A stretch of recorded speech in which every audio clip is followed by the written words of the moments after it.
গণ অধিকার পরিষদের সভাপতি সাবেক ভিপি ঢাকা বিশ্ববিদ্যালয়ের নুরুল হক নুরুর উপরে কি পরিমাণ পৈশাচিক হামলা হয়েছে, তাকে মেরে মৃত্যুপথের যাত্রী বানিয়ে দেওয়া হয়েছে। ভিপি নুরুল হক নুরু তার বর্তমান রাজনৈতিক কলাকৌশল কিংবা তার কিছু বক্তব্যের ব্যাপারে এদেশের সচেতন অনেক নাগরিকের বিরোধ রয়েছে, থাকতেই পারে, সে রাজনৈতিক দৃষ্টিভঙ্গি দিয়ে তার জবাব দেওয়া হবে। কিন্তু স্বৈরাচার পতন এবং ফ্যাসিস্ট পতনের ক্ষেত্রে তার যে ভূমিকা সেটা অনস্বীকার্য। জীবনের ভূমিকা, জীবনটাকে বাজি রেখে ভূমিকা রেখে রাজপথে সে ঝাঁপিয়ে পড়েছে। জুলাই আগস্টের বিপ্লবের মহানায়কদের মধ্যে অন্যতম মহানায়ক হচ্ছে ভিপি নুরুল হক নুরু। ঠিক করে যদি বলেন, আমি তার দলের রাজনৈতিক নেতাও না, কর্মীও না, সমর্থক না, কিন্তু ইনসাফপূর্ণ বক্তব্য দিচ্ছি। স্বৈরাচারীর আমলে এদেশের মানুষ বিনা অপরাধে বছরের পর বছর কারাবরণ করেছে। অসংখ্য আলেমরা বছরের পর বছর নিদারুণ কারাবরণ করেছে, জেল খেটেছে, জরিমানা দিয়েছে, নিরাপরাধ আলেমদেরকে ফাঁসির মঞ্চে মঞ্চায়িত করেছে। কথা ঠিক না ঠিক যদি বলেন, বুরকা পরা মেয়েদেরকে জঙ্গি নাটক সাজিয়ে রিমান্ডে নিয়ে অমানবিক টর্চার করা হয়েছে। আলেমদেরকে পিঠমুড়া দিয়ে বেঁধে এত বেশি কষ্ট দেওয়া হয়েছে, আয়না ঘরে বছরের পর বছর আটকে রাখা হয়েছে। এমন কষ্ট দেওয়ার কারণে এদেশের আলেম সমাজের ভেতর থেকে, কলিজার থেকে যে শব্দ বের হয়েছে, আলেম সমাজের বদদুয়া এবং অসংখ্য আলেমদের রক্ত এই জমিনে ইনভেস্ট হয়েছে, স্বৈরাচারের পতন হয়েছে। কথা ঠিক কিনা? সেই স্বৈরাচার পতনের আন্দোলনের সম্মুখভাগে নেতৃত্ব দিয়েছে ভিপি নুরুল হক নুরু। আজকে তো যারা তাকে মেরেছে তদন্ত করে রিপোর্টটাই বের হয়ে আসবে, এদেশ থেকে স্বৈরাচার বিদায় হলেও তাদের নাতিপুতিরা বিভিন্ন রং এবং ঢঙে এদেশের মধ্যে বসবাস করছে। তারা যে কোনো মুহূর্তে যে কারো উপর আক্রমণ করতে পারে। সচেতন মহলকে অবশ্যই এই ব্যাপারে সোচ্চার থাকতে হবে। যারা তার উপরে এই অমানবিক পাশবিক নির্যাতন চালিয়েছে তার দৃষ্টান্তমূলক শাস্তি হওয়া দরকার, জাতির সামনে পরিষ্কার হওয়া দরকার। আমরা শুনেছি জাতীয় পার্টির লোকেরা তাকে নাকি মেরেছে। জাতীয় পার্টি তো স্বৈরাচারের বি টিম। কথা ঠিক না ঠিক যেটা বলেন, বিগত জীবনে স্বৈরাচারী যতগুলো ইলেকশন করেছে অবৈধ ভোটগুলাকে জায়েজ করার জন্য বিরোধী দল হিসেবে জাতীয় পার্টি ভূমিকা রেখেছে। সুতরাং বিচার শুধু স্বৈরাচারী একা করলে হবে না, তার দূষণদের বিচার করতে হবে। أما بعد فأعوذ بالله من الشيطان الرجيم بسم الله الرحمن الرحيم إن الله وملائكته يصلون على النبي يا أيها الذين آمنوا صلوا عليه وسلموا تسليما اللهم صل على محمد وعلى آل محمد كما صليت على إبراهيم وعلى آل إبراهيم إنك حميد مجيد اللهم بارك على محمد وعلى آل محمد كما باركت على إبراهيم وعلى آل إبراهيم إنك حميد مجيد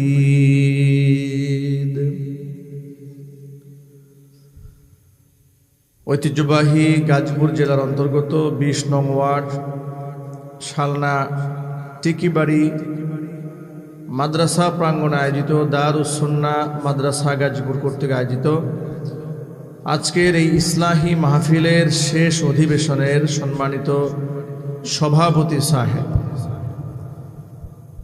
মোহতারাম মুআজ্জাজ হাজরাত উলামায়ে কেরাম, অত্র এলাকা এবং পার্শ্ববর্তী এলাকার বিভিন্ন প্রান্ত থেকে ছুটে আসা দিন দরদি ইমানদার পরহেজগার মুত্তাকি মুসলিম ভাইয়েরা, পর্দার অন্তরালে অবস্থানরত আমাদের সকলের শ্রদ্ধাভাজন পর্দানিশীন মা এবং বোনেরা, মহান আল্লাহ রাব্বুল আলামিনের দরবারে শুকরিয়া আদায় করছি যে মহান রব সারাদিনে প্রচুর পরিমাণ বৃষ্টি হয়েছে, এমন প্রতিকূল একটি আবহাওয়াকে অনুকূলে এনে দিয়ে খোলা ময়দানে আমাদেরকে কথা বলার সুযোগ তৈরি করে দিয়েছেন। এজন্য আপনারা খুশি না বেজার? যে পরিমাণ বৃষ্টি বিকেলে হয়েছে, এরকম বৃষ্টি যদি এখন হতো তাহলে কি এখানে আমাদের বসে বয়ান করা সম্ভব হতো? আল্লাহ তাআলা আমাদের জন্য সহজ করে দিয়েছেন। এজন্য আপনারা খুশি না বেজার? আমরা শুকরিয়া আদায় করে বলছি আলহামদুলিল্লাহ। সকলে একটু জোর আওয়াজে বলুন, রব্বানা লাকাল হামদ হামদান কাসীরা তাইয়িবান মুবারাকান ফীহি ইয়া রাব্বি লাকাল হামদু কামা ইয়ানবাগি লিজালালি ওয়াজহিকা ওয়া আযীমি সুলতানিকা। আল্লাহ তাআলা আজকের ইসলাহি মাহফিলকে কবুল করুন। আচ্ছা, ইসলাহি মাহফিল মানে হচ্ছে আমাদের সংশোধনের জন্য এই আয়োজনটা করা হয়েছে। আত্মসংশোধনী, আমাদের আমলের সংশোধনী। কোরআন মাজিদ আল্লাহ পাক বলেছেন, ইল্লা মান তাবা ওয়া আমানা ওয়া আমিলা আমালান সালিহা ফাউলাইকা ইউবাদদিলুল্লাহু সাইয়্যাতিহিম হাসানাত।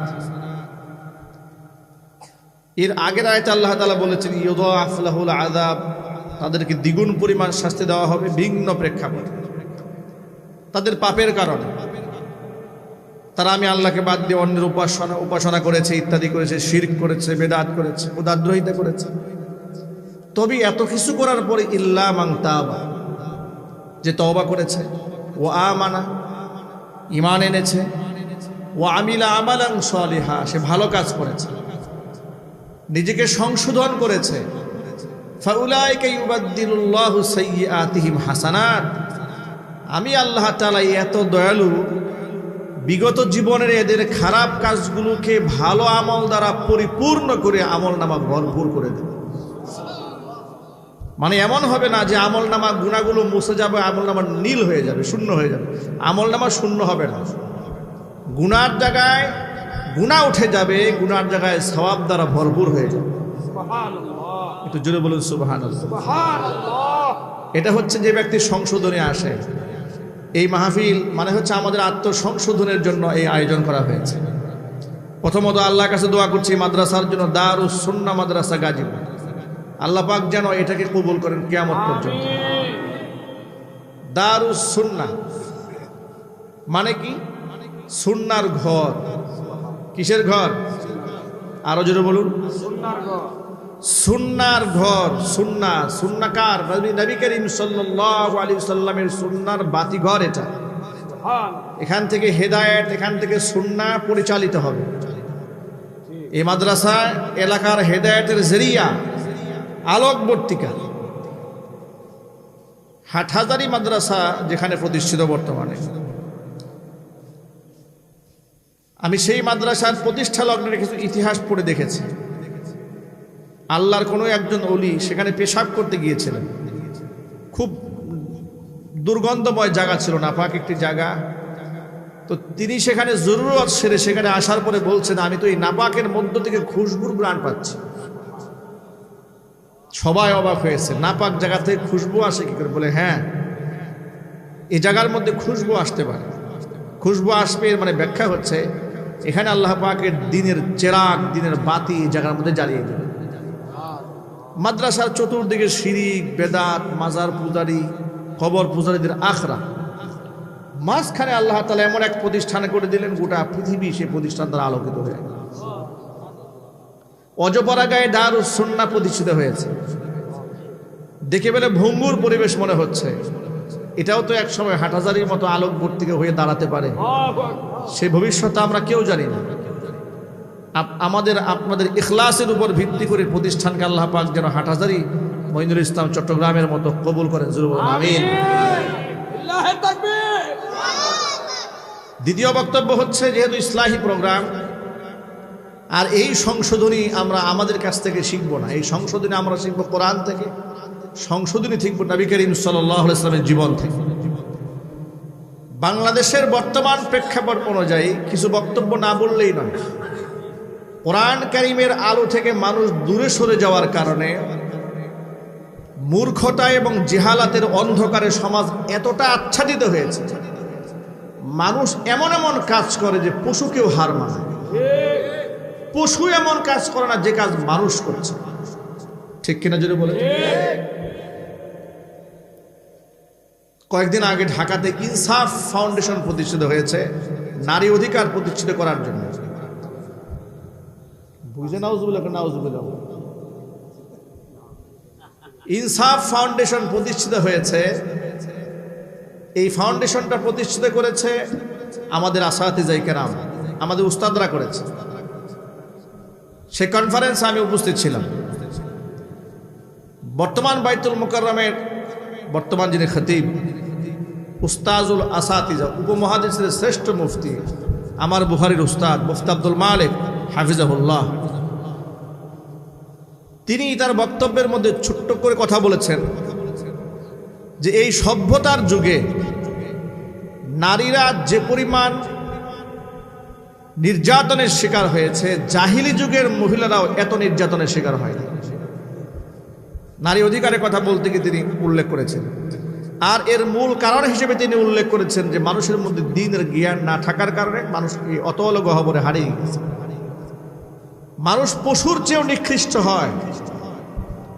কোরআন বলেছে উলাইকা কালানাম বাল হুম আদল, এরা চতুষ্পয় জানোয়ারের মতো, এরা তার থেকেও নিকৃষ্ট। আল্লাহ তাআলা মানুষদেরকে আশরাফুল মাখলুকাত, সৃষ্টির সেরা হিসেবে যেমন সম্মানিত করেছেন, ঘোষণা দিয়েছেন ওয়ালাকাদ কাররামনা বনি আদম, বনু আদমকে আমি সম্মানিত করেছি।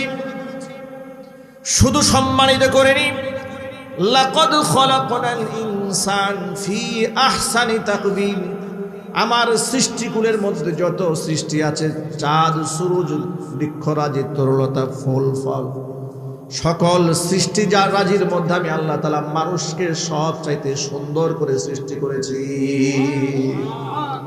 সবচেয়ে সুন্দর চেহারা অবয়ব মানুষ সৃষ্টি করেছি। সুবহানাল্লাহ। সেই মানুষ যখন আল্লাহ পাকের হুকুমে, আল্লাহ পাকের দাসত্বের শৃঙ্খলা আবদ্ধ থাকে, তখন তার এই সম্মানটা থাকে, তার মর্যাদা অটুট থাকে। কিন্তু আল্লাহর জীবন ব্যবস্থার বাহিরে মানুষ যখন চলে যায়, তখন তার সম্মান থাকে না, বরং সে পশুর চেয়েও নিকৃষ্ট হয়ে যায়। গতকালকে বরিশালের মুলাদিতে পারিবারিক সম্পদ বন্টনের জের ধরে যে ঘটনার অবতারণা হয়েছে, অবাক পৃথিবী তাকিয়ে রয়ে, মানুষ এত বড় অমানুষ কি করে হয়।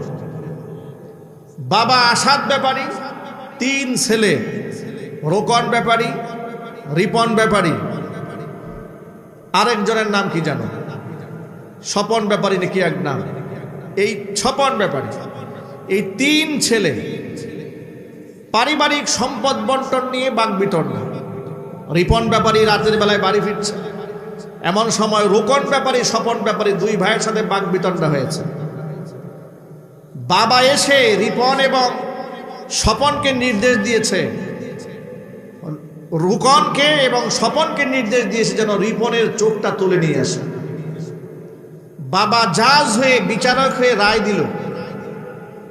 2 সন্তানকে নির্দেশ দিয়েছে তার 3য় সন্তানের চোখ তুলে আনার জন্য, আর তারা তাই করেছে।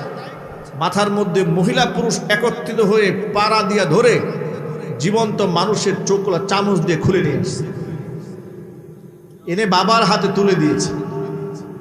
আপনাদের বিবেককে প্রশ্ন করে, এরা মানুষ না জানোয়ার? আরো চিৎকার দিয়ে বলুন, শুধু জানোয়ার? এরা জানোয়ারের চেয়েও নিকৃষ্ট। জানোয়ারের তো বিবেক নাই। আল্লাহ পাক তো তাদের কাছে ওহী পাঠান নাই, তাদের কাছে নবুয়তের হুকুম আসে নাই, তার উপরে কোরআন নাজিল হয়নি, তাদেরকে কেউ ওয়াজ নসিহত করে জুমার বয়ান শোনায় না, ওয়াজ মাহফিলে সংশোধনের কথা বলা হয় না। এই জন্য হিংস্রটা তার স্বভাবজাত।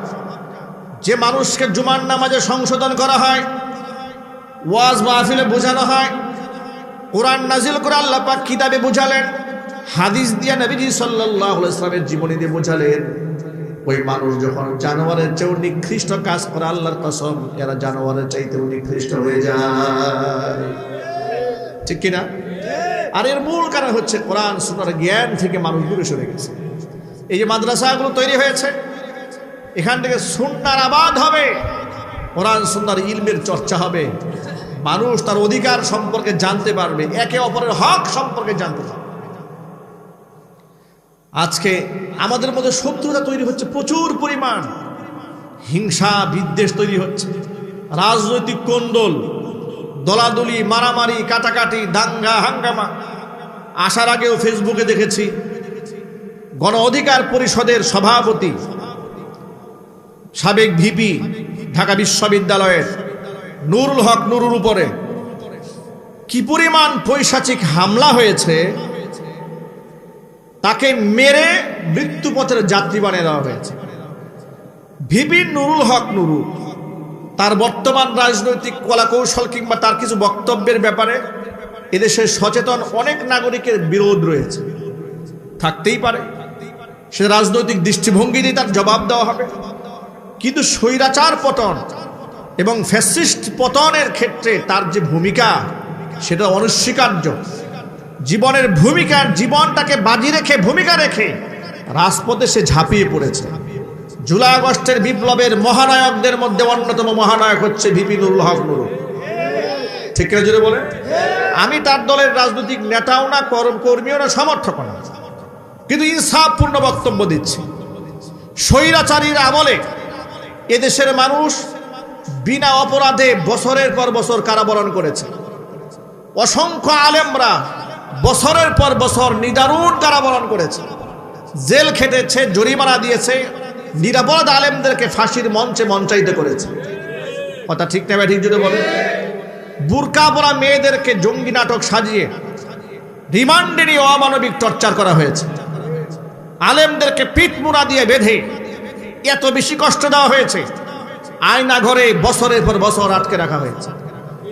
এমন কষ্ট দেওয়ার কারণে এদেশের আলেম সমাজের ভেতর থেকে, কলিজার থেকে যে শব্দ বের হয়েছে, আলেম সমাজের বদদুয়া এবং অসংখ্য আলেমদের রক্ত এ জমিনে ইনভেস্ট হয়েছে, স্বৈরাচারের পতন হয়েছে। কথা ঠিক কিনা? সেই স্বৈরাচার পতনের আন্দোলনের সম্মুখভাগে নেতৃত্ব দিয়েছে ভিপি নুরুল হক নুরু।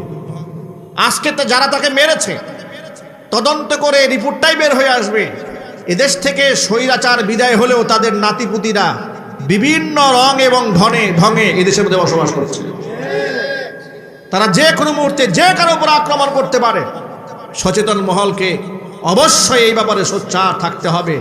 যারা তার উপরে এই অমানবিক পাশবিক নির্যাতন চালিয়েছে, তার দৃষ্টান্তমূলক শাস্তি হওয়া দরকার, জাতির সামনে পরিষ্কার হওয়া দরকার। আমরা শুনেছি জাতীয় পার্টির লোকেরা তাকে নাকি মেরেছে। জাতীয় পার্টি তো স্বৈরাচারের বি টিম। কথা ঠিক না ঠিক যেটা বলেন? বিগত জীবনে স্বৈরাচারী যতগুলো ইলেকশন করেছে, অবৈধ ভোটগুলাকে জায়েজ করার জন্য বিরোধী দল হিসেবে জাতীয় পার্টি ভূমিকা রেখেছে। সুতরাং বিচার শুধু স্বৈরাচারী একা করলে হবে না, তার দূষণদের বিচার করতে হবে।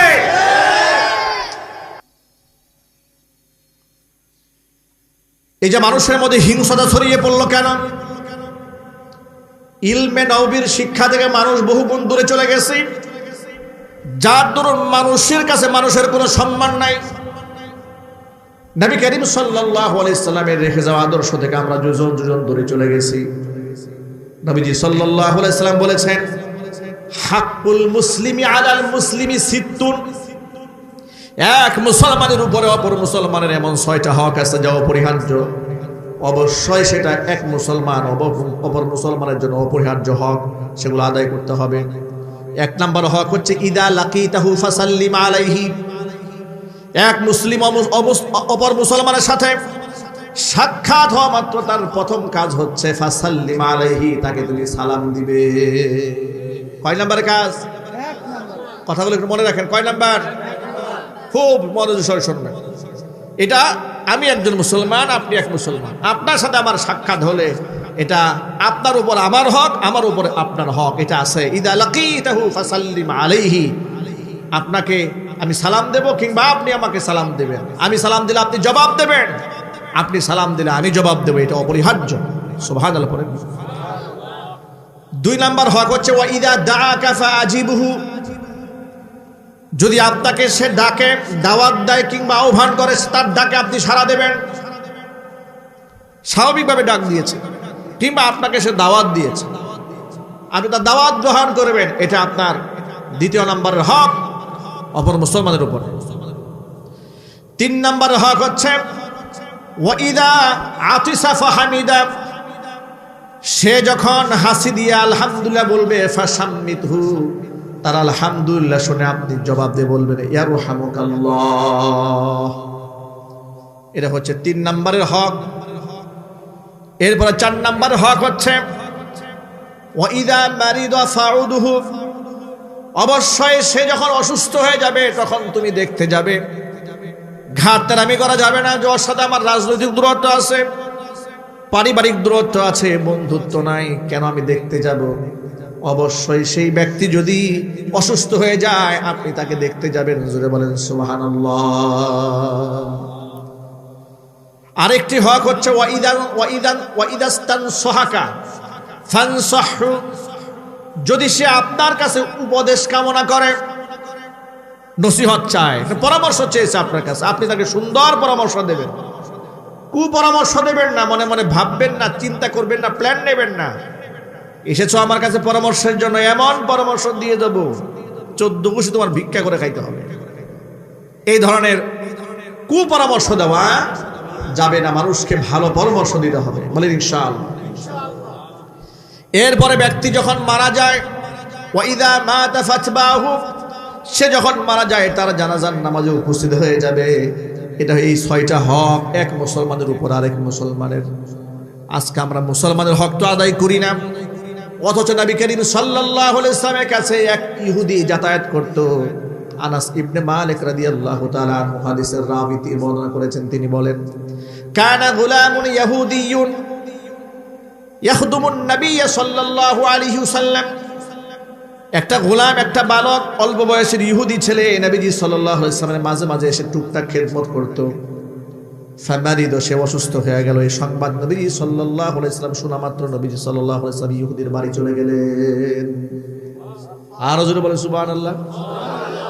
কার বাড়ি গিয়েছেন? ইহুদিদের বাড়ি রাসূল পাক সাল্লাল্লাহু আলাইহি ওয়াসাল্লাম পা রেখেছেন। এরপরে নবীজি সাল্লাল্লাহু আলাইহি ওয়াসাল্লাম ফাজালাসা ইনদা রাসিহি, তার মাথার কাছে গিয়ে বসেছেন, একদম তার শিয়রে গা ঘেঁষে বসেছেন। গা ঘেঁষে বসে তাকে বলছে আসলিম, মৃত্যুপথের যাত্রী তাকে রাসূল পাক সাল্লাল্লাহু আলাইহি ওয়াসাল্লাম বলে তুমি মুসলমান হয়ে যাও। ছোট ছেলে, এখনো পর্যন্ত নিজের সিদ্ধান্ত নেবে সুযোগ হয় নাই। তিনি তার বাবার দিকে ইশারা করলেন, ফাআশারা ইলা আবিহ, বাবার দিকে তাকালেন, মানে ইশারায় অনুমতি চাইলেন। মুহাম্মদ সাল্লাল্লাহু আলাইহি ওয়াসাল্লাম আমাকে ইসলাম কবুল করতে বলছে, আমি কি তা গ্রহণ করব? তখন তার বাবা, ইহুদির বাবা বলছে আতি আবাল কাসেম, কাসেমের পিতা অর্থাৎ মুহাম্মদ সাল্লাল্লাহু আলাইহি ওয়াসাল্লাম তোমাকে যে নির্দেশ দিয়েছে তুমি তা পালন করো, আনুগত্য করো। ফাআসলামা, কালিমা পড়ল, মুসলমান হওয়ার ঘোষণা দিয়ে দিল। নবীজি সাল্লাল্লাহু আলাইহি ওয়াসাল্লাম হাস্যোজ্জ্বল চেহারা নিয়ে ঘর থেকে বের হয়ে এসে বললেন আলহামদুলিল্লাহিল্লাযী আযহাবা, আলহামদুলিল্লাহিল্লাযী আনকাযা বি আন-নারা, আল্লাহ পাকের প্রশংসা করছি যে আল্লাহ রাব্বুল আলামিন আনকাযা বি, আমার মাধ্যমে তার বান্দাকে জাহান্নামের আগুন থেকে রক্ষা করে দিয়েছে।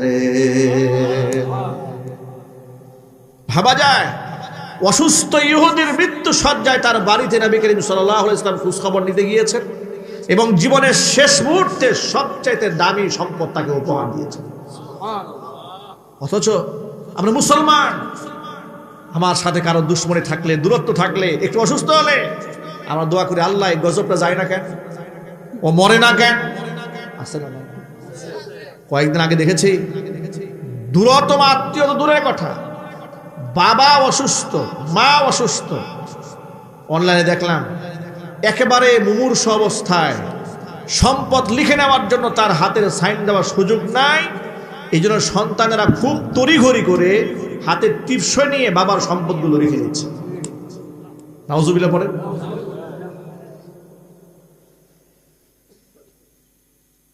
এমন কত পশুদের সমাজের মধ্যে আছে। উত্তরবঙ্গে একটা বৃদ্ধাশ্রম আছে নওগাঁতে। বৃদ্ধাশ্রমের নাম হচ্ছে বেলা শেষে। নাম কি? বেলা শেষে নাম দেওয়া হয়েছে। জীবনের শেষ মুহূর্তে বৃদ্ধ মানুষগুলো সেখানে সময় কাটে, নাম দিয়েছে বেলা শেষে। বাংলা ভিশন টেলিভিশনের উপস্থাপক একটা ইন্টারভিউ প্রচার করেছে। সেখানকার পরিচালকের তিনি বৃদ্ধ মানুষের গল্প বলতে গিয়ে বললেন যে একজন বৃদ্ধ মহিলার খেদমত করার সুযোগ তার হয়েছে। এমন মহিলা, যে মহিলার এক সময় ঢাকাতে মোহাম্মদপুরে বাড়ি ছিল, তার চারটা সন্তান, তারা সব বিদেশে সেটেল। এর মধ্যে 2 ছেলে সম্ভবত ডাক্তার, যতটুকু আমার মনে আছে। সে ডাক্তার ছেলেরা বাবা মার কোনো খোঁজ খবর নেয় না, মায়ের এই মুমূর্ষু অবস্থায় কোনো খোঁজ খবর নেয় না। এসেছে বৃদ্ধাশ্রমের দায়িত্বশীলকে বলেছে, আমার মায়ের যত টাকা লাগে আপনি চিকিৎসা করেন, বিদেশ থেকে আমার টাকা পাঠাবো। এই কথা বলে মায়ের নামে যত সম্পদ ছিল সব লিখে নিয়ে গেছে, বিদেশ চলে গেছে। আর সন্তানরা কোনোদিন খোঁজ খবর নেয়নি। এমন অসংখ্য সন্তান নামক পশু এই সমাজে বেড়ে উঠছে। আমি আমার ভাইদেরকে বলছি, আমার সামনে যারা বসে আছেন, আমার এই বক্তব্য রেকর্ড হচ্ছে, অসংখ্য গার্জিয়ানদের কানে যাবে। আমার সন্তানরা এই পশু হওয়ার আগে তাদেরকে মাদ্রাসায় ভর্তি করায় দেয়।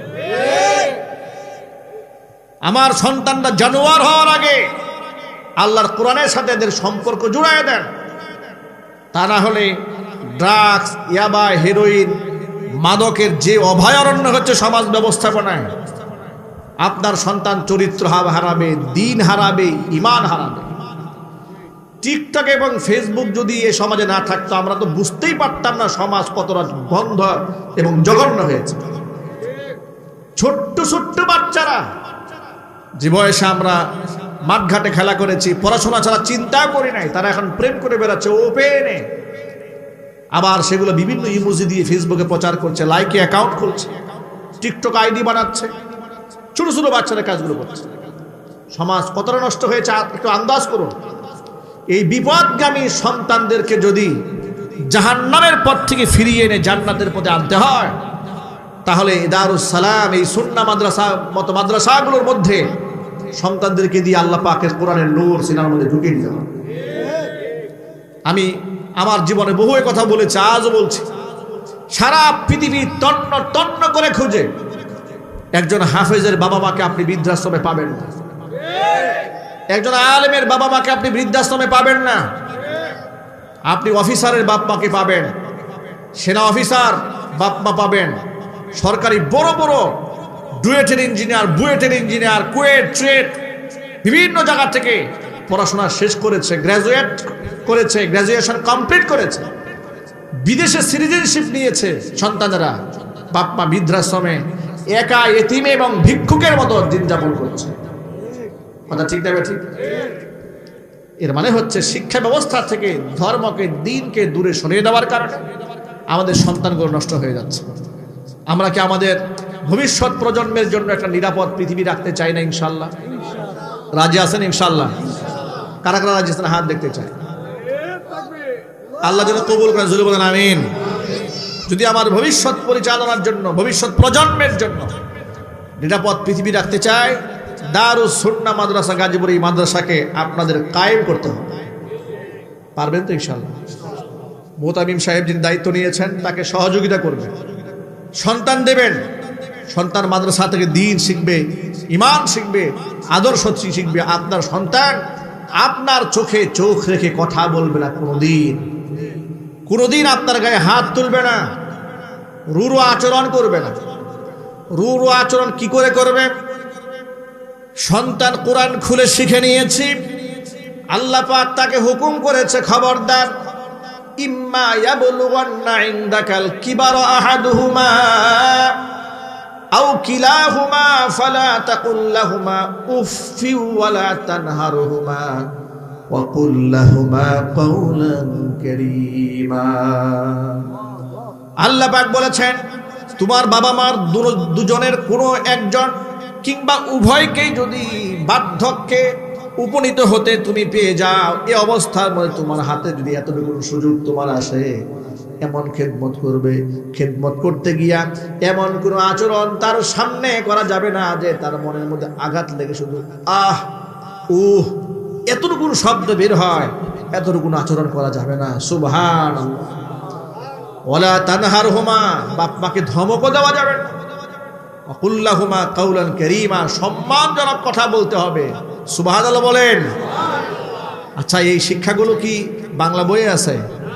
ইংরেজিতে আছে, বায়োলজিতে আছে, কেমিস্ট্রিতে আছে, সায়েন্সে আছে, পলিটিক্যাল সায়েন্সে আছে। আছে কোথায়? কোরআনে আছে, সুন্নাহ। এই জন্য কোরআন সুন্নাহর বিকল্প রাস্তা নাই। কয়েকদিন আগে দেখেছেন না, ঢাকাতে ইংলিশ মিডিয়ামের একটা মেয়ে গোটা দেশকে মাতিয়ে তুলল। বাবা মার বিরুদ্ধে মামলা করেছে আদালতে গিয়ে। নিজের মেয়ে বাবা মার বিরুদ্ধে মামলা করেছে আদালতে গিয়ে। আদালতে গিয়ে স্টেটমেন্ট দিয়ে সাংবাদিকদের সামনে বলছে যে আমার বাপ মা হচ্ছে ক্রিমিনাল। নাউজুবিল্লাহ বলেন। সন্তান বাপ মাকে ক্রিমিনাল বলছে। ইংলিশ মিডিয়ামে শিশুকাল থেকে বাচ্চাকে লেখাপড়া করিয়েছে, অনর্গল ইংরেজিতে কথা বলে এবং খুব প্রাউডলি বলে, গর্বের সাথে বলছে এবং খুব গর্বের সাথে বলছে বাপ মাকে ক্রিমিনাল। বাপ মা সারা জীবনে অর্জন দিয়ে এই সন্তানকে হয়তো ইংলিশ মিডিয়ামে পড়িয়েছে, ব্রিটিশ কারিকুলাম উপহার দিয়েছে, সব শিখিয়েছে, শুধু দূরে রেখেছে আল্লাহর কোরআন থেকে, রাসূলের সুন্নাহ থেকে। বিনিময়ে গোটা দেশবাসীর সামনে, গোটা বিশ্ববাসীর সামনে বাবা মাকে নাস্তানাবুদ করে ছেড়েছে, মান সম্মান মাটির সাথে মিশিয়ে দিয়েছে। ঠিক না জোরে বলেন? সুতরাং আমি অনেক লম্বা কথা বলবো না, সংক্ষিপ্ত পরিসরে বক্তব্য খুব পরিষ্কার। আমাদের সন্তানদেরকে যদি আমরা কোরআন সুন্নাহ শেখাই, তাহলে বান্দার উপর আল্লাহর যে হক আছে, আল্লাহর উপর বান্দার যে হক আছে, কিংবা এক বান্দার উপর আরেক বান্দার যে হক আছে, এক মুসলিম আরেক মুসলমানের উপর হক আছে, সব তারা কোরআন সুন্নাহ এদিকে জানতে পারবে, আলোকিত মানুষ হবে, নিরাপদ একটা পৃথিবী আমরা রেখে যেতে পারবো। মদ, জুয়া, গাঁজা, আফিম, হেরোইন, ইয়াবা এগুলোর সাথে আমাদের সন্তানদের কোনো সম্পর্ক থাকবে না। আর যদি আমাদের সন্তানদের কোরআন সুন্নাহ থেকে দূরে রাখি, আপনি শত শত পুলিশ দিয়ে পাহারা দিয়েও আপনার সন্তানকে মাদক থেকে দূরে রাখতে পারবেন। ঠিক না জোরে বলেন? আমরা কি সুন্দর একটা সমাজ ব্যবস্থা তৈরি করতে চাই তো ইনশাল্লাহ? কারা কারা রাজি আছেন হাত দেখি তো। আল্লাহ যেন কবুল করে, জোরে কোন আমিন। আল্লাহ রাব্বুল আলামিন এই দারুস সুন্নাহ মাদ্রাসাকে কবুল করেন। আল্লাহ পাক এর সাথে সংশ্লিষ্ট সম্পর্কিত সকল ভাইদেরকে মাফ করে দেন। অনেক ওলামায়ে কেরাম এসেছেন, সকল আলেমদের খেদমতকে আল্লাহ পাক যেন বৃদ্ধি করে দেন, খিদমতের ওয়াসাতকে আল্লাহ বৃদ্ধি করে দেন, এবং সাহসিকতার সাথে আগামীর বাংলাদেশ, কোরআন সুন্নাহর বাংলাদেশ বিনির্মাণে ভূমিকা রাখতে পারেন, সেই তৌফিক আল্লাহ পাক তাদেরকে দান করেন। জোরে বলুন আমিন।